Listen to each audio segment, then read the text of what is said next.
iji wee merube mmemme ụbọchị Afrịka nke afọ a.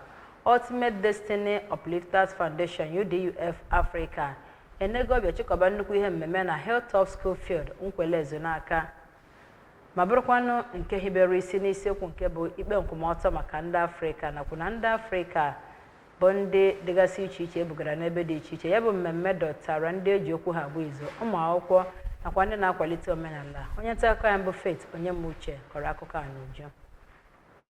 A bụ ndị amara ama n'ihe gbasara ịchịkọta ndị ntorobịa wee na-akụzi ha ọtụtụ ihe ga-abara ha uru n'ọgbakọ a iji cheta ụmụ Afrịka. N'okwu ha dị iche iche, onye guzobere UDUF Africa bụ Dọkịta Smart Ezuma na onye ji ọkwa Executive Director Nwaada Blessing Asonye kwuru na ebumnobi mmemme a bụ ime ka e nwee mgbanwe n'obi ụmụaka Afrịka. Ha wepụ aka ihe na-adọrọ mmadụ, ha wepụ aka n'igbu mmadụ, ha wepụ aka na ịgwọ ọgwụ ego ka a na-asị oke iche ọsọ odosi o nwere uru dị ya nọ istere butere mmadụ ọghọm ahịa. So ha bụ ndị ga na-agbasi mbọ ike na-alụsi ọrụ ike. Mgbe ọ na-anata ha ya bụ onyinye n'aha eze ọdịnala nke Nkwelezu na nka Igwe Obiora Anachuna, onye ji ọkwa President General Ogbuefi Wilfred Okafor kenere UDUF Africa maka ịgba ụmụ okorobịa ume.